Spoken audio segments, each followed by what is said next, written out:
All right, so we're going to continue on. So now that America is involved in World War II because of Pearl Harbor, that was kind of the start, but a lot of people say that we were involved before because of FDR and his whole Lend and Lease deal, that kind of crap. So we're going to move on and we're going to look at what is it going to look like at home. All right, so much like World War I, the home front was integral in the war. The first thing is the War Powers Act. It gave FDR unprecedented control over all aspects of the war. So FDR is the dude in charge for sure. All right. The War Production Board, what this did is it oversaw the transition from peace to wartime industry. So we're looking at industries here. All right. So much like World War I, all the industries are going to switch from, hey, I'm making all these nice consumer goods, so now I'm going to start making things for war. All right. The mobilization, what we're going to do is 15 million Americans were drafted into the armed forces. So 15 million people are going to be in the draft. That's a lot of people. All of those zeros, that means it's a lot of people. So we're going to have to sail the war again. Very similar to World War I. American government needs to sell Americans on the war. That is so far away. You have to remember, we don't have TV like we do now. We can't see it. It's not surrounding us in every single thing.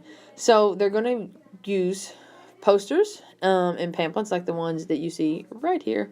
All right. So if you look at this first one, he's watching you. Obviously, he is probably going to be Hitler. This one right here, when you ride alone, you ride with Hitler, join a car sharing club today.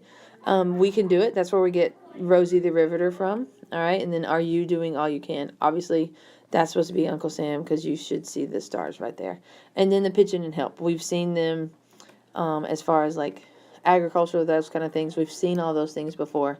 So none of those things should be new. We want to ration food. We want to grow victory gardens. That's what those are. All right. That's an ugly G, but we're going to keep going. The four freedoms, the Office of War Information, they're responsible for providing propaganda for these four freedoms. They are freedom of speech. You should be writing these down. I'll say them again. Four freedoms: freedom of speech, freedom of religion, freedom from want, and freedom for fear. So these four freedoms are going to ensure that Americans are going to do their part. All right. And then we're also going to do some really sketchy things. We talk about things that America does that are sketchy. So this is another one of them, making the home front secure.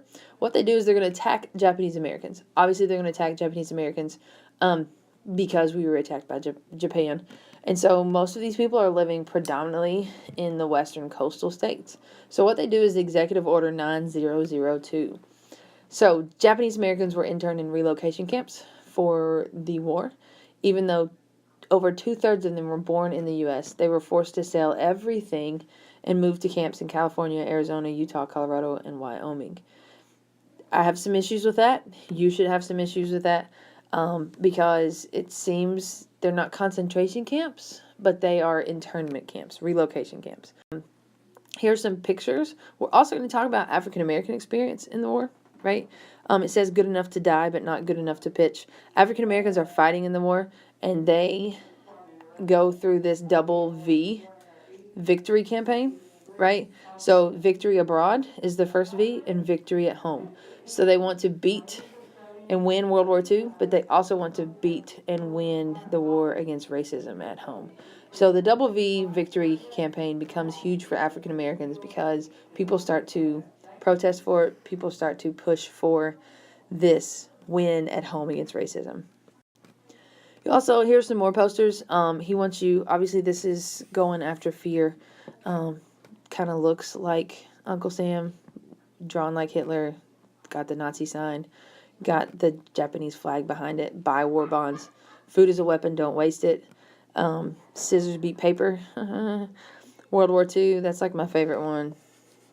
Really don't ever write that in a formal paper, but it's my favorite one. And then he volunteered for submarine service. These are all the things you've seen before. We're just reusing them, all right? And then here are those pictures of the internment camps. So this one right here is an actual internment camp. It does not look like fun. These people, most of them are American. They have never been to Japan. So that seems a little sketchy by the U.S. government. And then this is a real live picture. Like, this is real life. Japs keep moving. This is a white man's neighborhood. I'm sorry, you cannot call them Japs. That is racist. And she is extremely proud to be sitting there. Yeah, that's real life. So, I need you to stop. I need you to create another interaction. So this so far should be your second interaction. All right. I don't want you to do a vocabulary word on this one. So, sorry. I'm not going to let you get off easy on that one. But you can do connection to other events within the war or before, main idea, reaction, anything that helps you answer these essential questions. All right. And scene.